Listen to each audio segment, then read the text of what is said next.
See, I try to do something every day that scares the daylights out of me. And this is my first speech with my laptop, so bear with me. Good morning, and thank you for that introduction, Leslie. I really look forward to coming back to the Broadmoor every chance I get. Certainly, I have tons of fond memories here, not only as a competitor, but covering 2 national championships for ESPN and NBC. But how could I ever forget being chased by a bear on the back 9 here?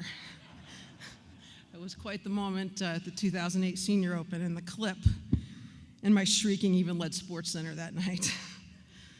So the topic of this discussion, and I really encourage some questions at the end of it, is how the landscape is changing in our industry.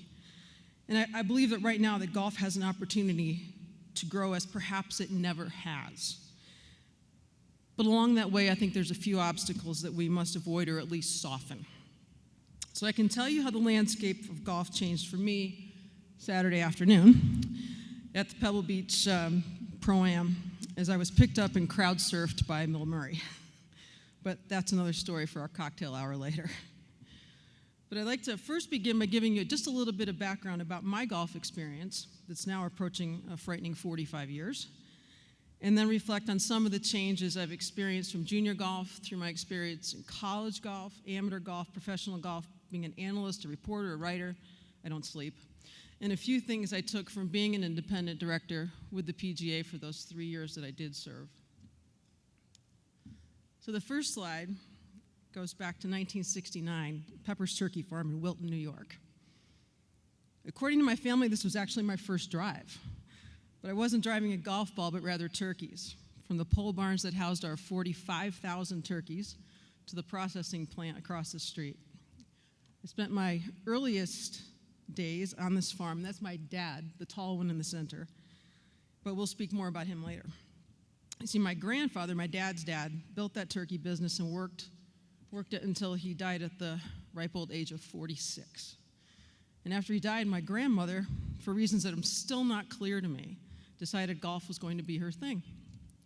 So in the summer of 1973, she bought me a set of junior golf clubs, Chichi Rodriguez, and a series of 5 lessons from a PGA professional in town at a local driving range, and I was absolutely hooked. All I wanted to do was play well enough to play with her and have her drag me to tournaments to play with and against her. So the next shot, we mentioned my dad. So to backtrack just a bit, I spoke about him, and that's him there now top left. Opportunity for me came knocking when Don Pepper's baseball career with the Detroit Tigers ended about 2 years after this shot was taken in March of 1968. And yet that's Hall of Famer Johnny Bench sitting next to my dad. Dad got his call for the majors as one of the best rookies in that class. But as he says, he was only up for half a cup of coffee. I definitely believe in the power of the SI curse, but it was also a monster opportunity for me because, like so many baseball players who are no longer playing, my dad gravitated to golf. Not only that, he was darn good at it, about a 2 when he was at his best, but he was also left-handed. So like Phil Mickelson, I had a chance to watch my dad straight on. He opened a driving range when I was about 11, built a pitch and putt course where the longest hole was 90 yards, and it was just a half mile from our house. So I had the opportunity to pick the range, cut the grass, prepare hot dogs, clean the bathrooms, fill buckets, all of that. Well, I wasn't hitting golf balls, of course. So my next opportunity came knocking when Dad asked this man, the next slide, George Pulver, give me a few lessons on the side at our little driving range. See, George Pulver was a retired PGA professional, and he helped found the Northeastern New York PGA section. And along the way, also played in a couple of PGA championships. But he was still very involved in the game locally, and also as a well-respected club maker, course designer, and agronomist. I hit the jackpot. So by early 1981, Dad realized he couldn't take my game any further and turned me over to Mr. Pulver, whose wife had just passed away.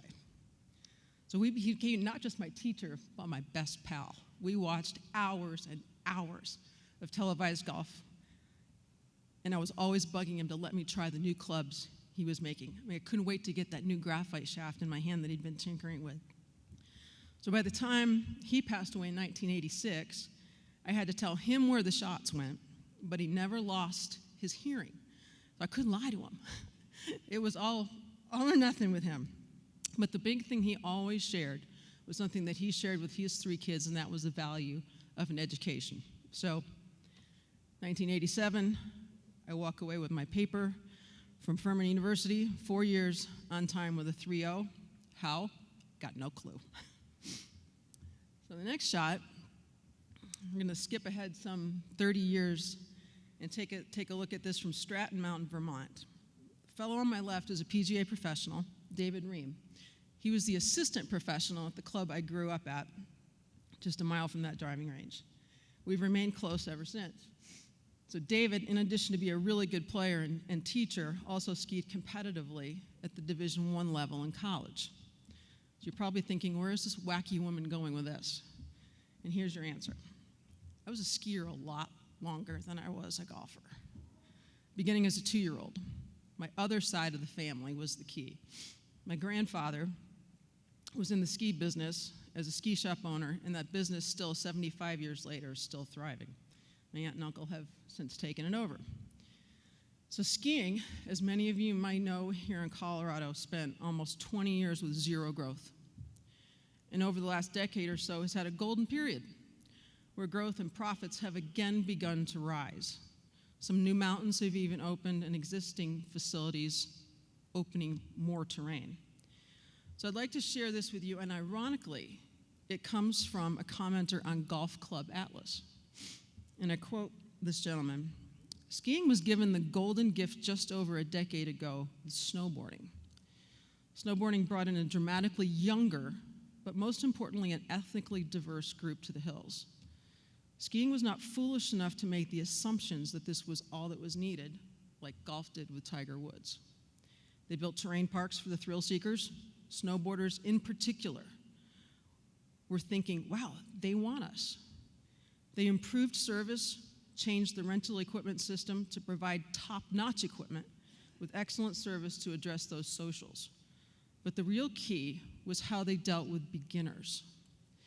The mantra forever in the ski business was build it bigger, build it harder, build that reputation for challenge. The reality was that 90% of the skiers spent 90% of their time on the intermediate and beginner terrain." End quote. So once the ski industry understood that their efforts were misplaced and began to concentrating on providing expanded terrain for beginners, the magic carpet areas for kids to learn on, and a greater emphasis on that family experience, skiing as an experience overall and the industry changed for the better. So I'll pick up this responder's commentary a bit later where he goes on to say, quote, "Let's apply these lessons to golf. The easier the initial experience, the more likely the player is to return to the game. The more accessible and enjoyable the experience, the more fun the game is, the higher likelihood that person stays with the game." End quote. This goes for everyone, but it's even more important when it comes to kids and their families, one of those areas where there is the most opportunity for growth in the game. Millennials and those who have left the game would be others. While this opportunity is enormous, it's also to remember that there's more and more competition for that time as it relates to participating in all of these extracurricular activities that are out there and the wide variety of those activities and their associated costs. Their margins, be it their time, their money, those margins are simply smaller. We're incredibly fortunate to be in the business of a life sport, one that can be played and enjoyed for nearly an entire lifetime. Relationships are formed, and fun. Although it needs to be serious fun at times, fun must be at the core. I can't begin to tell you the amount of fun I've had with my fellow competitors from junior college, professional golf, and beyond. It is truly a lifetime of fun.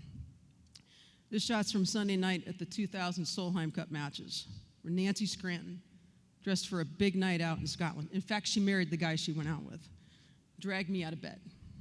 Yes, that's a onesie, and we were off to sign the team bags. So the next shot is from the 2013 Walker Cup matches at the National Golf Links on Long Island. And I chose this photo because it illustrates another change in the golfing landscape, namely the global nature of golf. For a very long time, the Walker Cup and the women's equivalent, the Curtis Cup, were seen as the pinnacle of amateur golf competition. It's no longer the case. As the governing bodies have come together to conduct championships like the Asia Pacific Amateur, the Latin America Amateur, championships with entry to major championships, such as the Masters, hanging in the balance. These championships are changing the face of golf in a huge way in areas that are absolutely prime for growth. Those same major players in the game, along with the Masters tournament, PGA of America, the LPGA, have begun to put their logos, their egos, and their territorial natures aside to come together in such efforts as we now know as Drive, Chip, and Putt in the LPGA, USGA Girls Golf, efforts that are truly beginning to make a difference in participation. Next shot. I've been really fortunate to be given column space by ESPN to tackle some of the obstacles facing the game, as well as opportunities golf has had as the landscape of this sport, and especially youth sport, has changed so much. These platforms reach millions of eyeballs and have received phenomenal support from many of our editors and anchors. Also, their big voices in social media, the connection. Golf nuts like Kevin Nagandi here and Jonathan Coachman. With all the attention given to head injuries and concussions lately, CTE, or chronic traumatic encephalopathy, as we have come to know this degenerative disease, it seems to me golf has another golden opportunity to position itself as the sport of a lifetime. I don't just say this as a person who's benefited from all the experiences I've had in the game, but a belief that's supported by such football greats as Mike Ditka and Lynn Swann in recent publications. Next. Sometimes my association with ESPN even gets some questionable fashion choices, a few million eyeballs, such as this from the 1993 ESPYs, which Leslie mentioned, when Dennis Miller donned my dress. But again, that's cocktail hour conversation. I believe another part of golf's changing landscape is well illustrated when we talk about the classic golf courses, not only in America, but worldwide. Places such as here at Marion and at St. Andrews. That's because today's golf ball, in conjunction with current club technology, as well as the physical training methods of the leading players, we're seeing classic golf courses nearly rendered obsolete and tricked up to the point that they've lost their identities. The championship routing at the old course at St. Andrews last year was actually conducted over portions of 5 different golf courses that surround the original course, and still only Mother Nature could provide the ultimate test. At some point, I do believe we're going to be faced with a much-needed conversation about dialing back the distance of the golf ball that's used in top-level competition, or we're going to lose the ability to identify the best players over the world's best courses.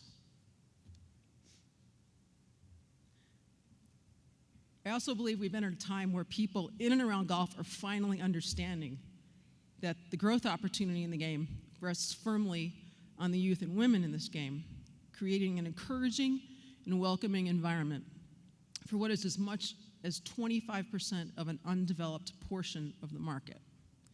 I'd like you to be able to look straight in those blue eyes of this kid, this junior golfer, one of your future members, and not be petrified by the thought of, how do I relate to him? And be more excited about the thoughts of, how can I make golf fun for him? How do I get his sister to come with him? How can I make golf a choice for his entire family? How can I use this opportunity standing right before me to better not only myself, but my club?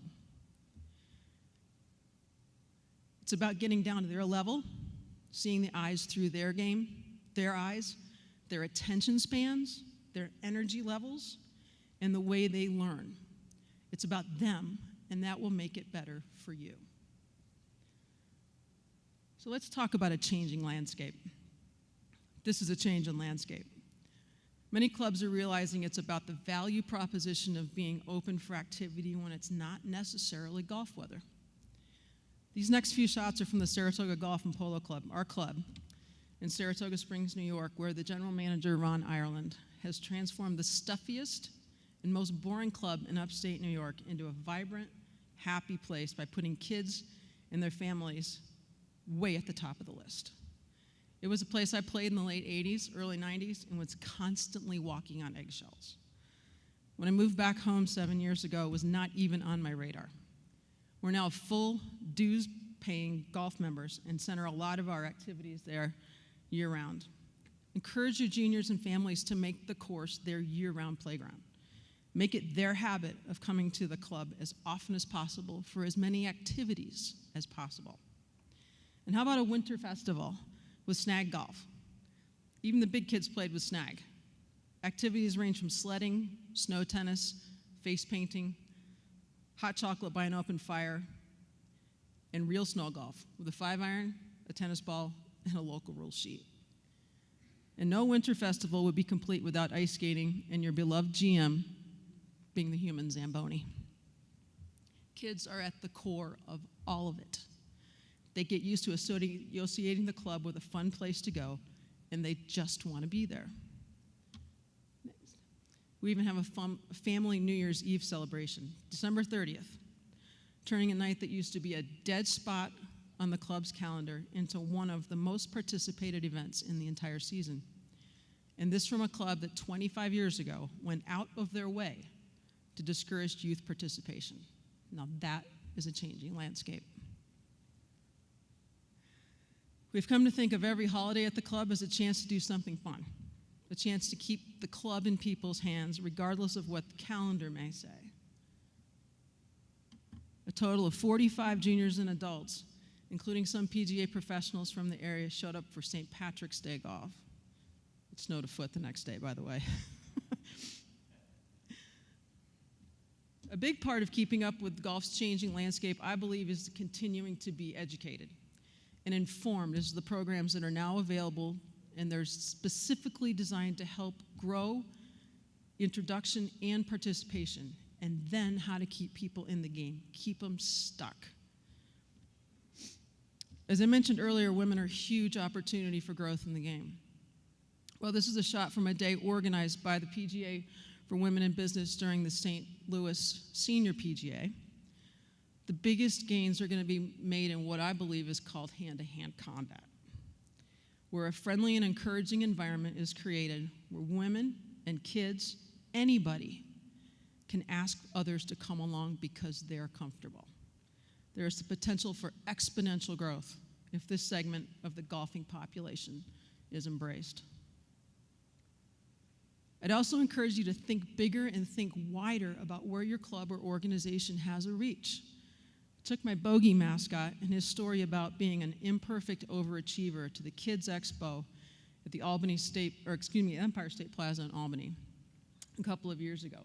10,000 kids and families walked through the door that day. If you have a great junior program, senior program, family, women's program, whatever it is, why would you not have the presence in a place like that? Another idea for you. And this came from the form of a clinic and instruction stations where participants were boys, girls, moms, dads, and grandparents. It was given by myself and Kay McMahon in Western Massachusetts. At the core of the entire day was a fun learning environment and staying in almost constant motion. It may seem odd because the Golf Channel's been around since 1995, but their promotion of junior golf really is something that's just changing. We had the opportunity to take the mascot to the studios in 2013 with junior golf specialist Brendan Elliott. Gave some quick, junior-friendly tips and worked to continue to break down the old perceptions that golf is too hard, too slow, and not kid-friendly. As you can see, golf's provided me with a lifetime of memories, and I really believe we've only begun to tap its potential, not here, just in the US, but globally as well. As we look here at the 2013 Solheim Cup teams on the Swilken Bridge at St. Andrews, I'm reminded of how far women's golf has come, not just since professional beginnings in 1950, but also in the last years as the global nature of the sport has said that the Solheim Cup between the US and Europe just wasn't enough. There's now an international crown event played where 8 countries compete, sort of in the lines of the President's Cup. And of course, the Olympics welcomes back golf to the games in August. Every person in this room wants to see the game soar to greater heights than ever before. And so much of that success will be determined by the governing bodies of the game, from the RNA to the USGA, but not just them. It goes all the way to your local club committees that are working together. I'm not saying competition amongst the entities involved in this area isn't healthy, because it's absolutely essential for education, for exploring opportunity, for learning in so many other ways. But let's remember that we're really all in this together. If golf wins, everybody in this room wins. My last comment will be on what I believe is the largest hurdle golf must take on with a full head of steam: access. Excuse me, this is a shot from 1998 with my then 5-year-old niece on the range at an LPGA event with me in Dayton, Ohio. And because she's my niece, she had access to way more golf experiences than 99.9% of kids ever would have had. But I don't think it should be that way. In the most simplistic of ways, let's look at what kids must do. They must go to school. We have the opportunities for kids to be touched by the game, and they are a captive audience. A lifetime game that teaches the best lessons you could possibly teach, where they have to be in school. This must be our future. And along with this, success will be a rising tide that carries mom, dads, grandparents, and on we go. So get the kids, and you get everybody else along the way. So I'll leave you with this shot. Whether we like it or not, change is happening. It's happening, and the world's moving, probably a lot faster than we're most comfortable with. It's our job, it's our duty to embrace that change, make golf better because of it. Because that face looks a lot like this little girl in the middle. 3 years ago, could barely hold a club, and now his parents can barely keep her off the golf course. Thanks.